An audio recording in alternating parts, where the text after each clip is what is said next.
Students, today is our lecture 9. Welcome to the online English class. I hope you all are good and fine. So first of all, as we all know that हमारा जो chapter number और unit number 2 था वो जो है वो उसकी reading complete हो गई थी एंड देन एक्सरसाइज भी कंप्लीट हो गई थी half. So open your page number 11. Telling the time हम लोगों ने आज जो है वो मेंशंस करने हैं. हम लोगों को पता होना चाहिए कि कौन सा टाइम 24 आवर क्लॉक के मुताबिक क्या बनता है. इन्होंने ऊपर जो है वो मेंशन किया हुआ है कि 1300 आवर्स फॉर 1 PM, यानी कि 24 आवर क्लॉक में हमें आइडिया हो जाना चाहिए कि 1300 जब घंटे होते हैं तो उसे हम लोग एक यानी कि 1 o'clock का नाम देते हैं और 1400 यानी कि 1400 आवर्स को या आवर्स को हम लोग 2 बजे कहते हैं और उसके बाद 100 ऑन जितने भी होते हैं.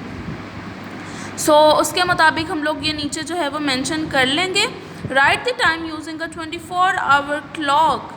3 यानी कि 1 1300 हो गया था, 2 1400 यानी कि 1400 आवर्स और 3 PM अब क्या होगा 1500.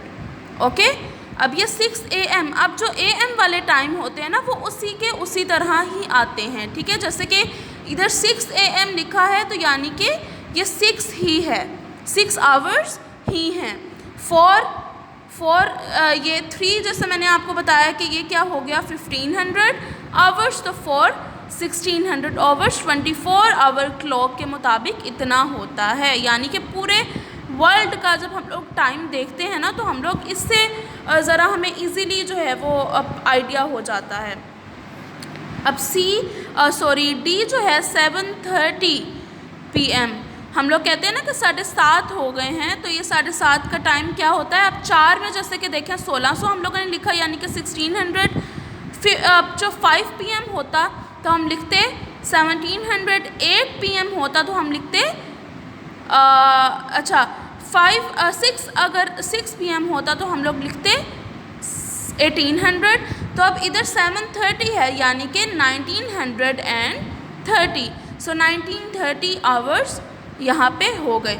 5 PM मैंने आपको पहले भी बताया. 4 PM में हम लोगों ने ऊपर लिखा था 1600 आवर्स तो 5 में आ गया 1700 आवर्स. अब 10 PM चूँकि जो है वो 24 आवर में उसका हाफ होता है 11 और 12 से. 11 से पहले आता है तो इसका मतलब है कि जब 9 ओवर हो यानी कि 9 PM हो तो 2100 एंड देन 10 PM है तो 2200 आएगा. ये हमारा जो है वो 24 आवर क्लॉक का टाइमिंग जो है हम लोगों ने मेंशन करनी थी ये हमारी कंप्लीट हो गई. अब आगे AM और PM ये आपने खुद जो है वो लिखना है. ये मेंशन तो हुए हैं पर आपको जो है वो प्रैक्टिस जितनी आप ज़्यादा करेंगे उतना आपको आइडिया होगा.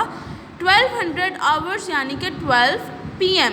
900 आवर्स यानी कि 9 AM.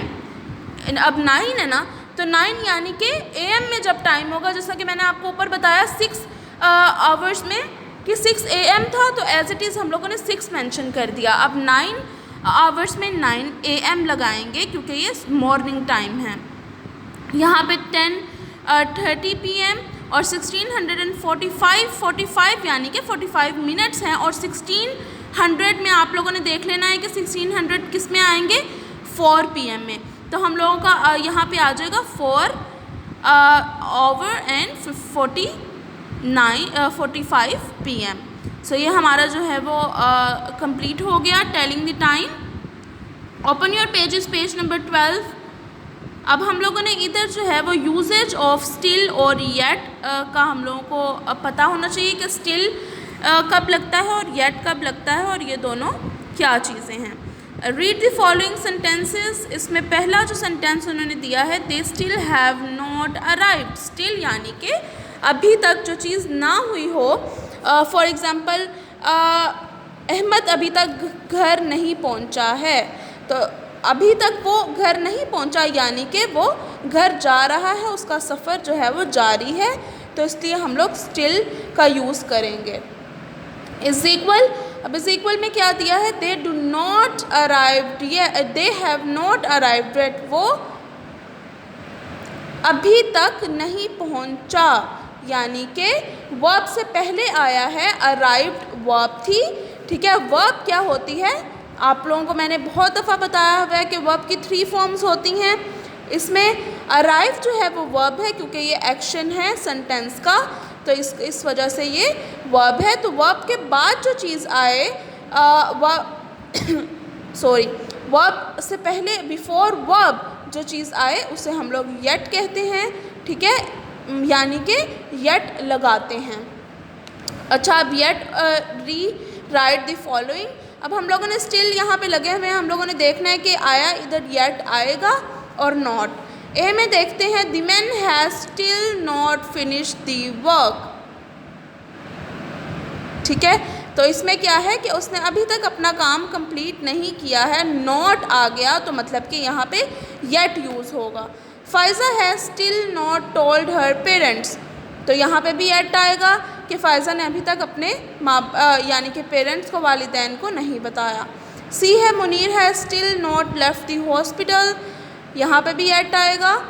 डी है, the children have still not eaten their lunch, इधर भी येट आएगा। ई है, the postman has still not brought the letters, यहाँ पे भी येट आएगा। सो ये हमारा जो है वो कंप्लीट हो चुका। अब वर्ब्स पे हम लोग आते हैं कि वर्ब्स का मैंने आपको पहले भी बताया है, बार बार मैं आपको बता रही हूँ कि वर्ब्स 3 तरह की होती हैं। So let's move on. Underline the verbs in the following. A जो हमारे पास है, इसमें हम लोगों ने सारे वर्ब्स को अंडरलाइन करना है कि वर्ब्स कहाँ कहाँ पे यूज़ हो रहे हैं। Once upon a time there was a man. Now was is a verb, तो हम लोगों ने इसको अंडरलाइन कर दिया। हु लीव्ड, लीव्ड, ठीक है। तो लीव्ड भी वर्ब है हमारे पास, तो इसको भी हमने अंडरलाइन किया। B, one day in a forest he was chopping. Now इसमें दो एक साथ आ रहे हैं, वॉज और चॉपिंग, तो ये दोनों वर्ब हैं, तो इसलिए हम लोगों ने इसको अंडरलाइन कर दिया। सी क्या है हमारे पास, he felt very hungry in the afternoon and wanted some food. Felt यानी कि फील फेल्ट। तो ये हमारी जो है वो थर्ड और सेकंड फॉर्म फील की, तो ये भी वर्ब थी, और वांटेड भी वर्ब में आता है, तो इसलिए वांटेड, तो ये थर्ड फॉर्म है वांट की, तो इसलिए ये भी वर्ब है। ई है, heavy rain poured down and the man took shelter under the tree, तो इसमें भी ये 2 वर्ब्स थे, तो हम लोगों ने इस पर अंडरलाइन कर दिया। एफ है, then he notice the fruit in the tree and ate some. Ate जो है वो ईट की सेकंड फॉर्म है, ईट, एट, ईटन, ठीक है। तो ये वर्ब है, हमें आइडिया हो चुका, तो इसलिए हम लोगों ने इस पर अंडरलाइन लगा दिया, अंडरलाइन कर दिया। नोटिस, तो ये भी वर्ब है, तो इसलिए इस पर भी अंडरलाइन कर दिया। अब जी में 3 वर्ब्स आ रहे हैं एक सेंटेंस में। काफ़ी सारे वर्ब्स आ सकते हैं, ज़रूरी नहीं है कि एक सेंटेंस में एक ही वर्ब हो, 2 ही वर्ब्स हो, 3 ही वर्ब्स हो, बहुत सारे भी आ सकते हैं। When the rain stopped, now stopped यानी कि रुकना, stopped, तो ये सेकंड और थर्ड फॉर्म स्टॉप की, तो इसलिए ये भी वर्ब है। He picked up his axe and went home, तो इसमें भी हम लोगों ने अंडरलाइन कर लिया। आई होप आपको समझ आ गई होगी इस पेज की। अब जो पेज नंबर 13 है, मैंने आपको एक्सरसाइज ई जो कि कॉम्पोजिशन है वो मैंने आपको एज अ होमवर्क दिया था, पर बिकॉज़ ये प्रोजेक्ट है तो ये मैं आपको खुद इंशाल्लाह जब आपकी क्लासेस जो हैं वो फ़िज़िकली होंगी तो मैं आपको खुद इंशाल्लाह ये करवाऊँगी, तो ये आप एज ए होमवर्क नहीं करेंगे। सो एक्सरसाइज सी और डी जो है ऑफ वर्कबुक आपने यूनिट नंबर 2 का करना है एज ए लर्निंग के तौर पे। ओके देन इंशाल्लाह नेक्स्ट लेक्चर में मुलाकात होती है। अल्लाह हाफिज़।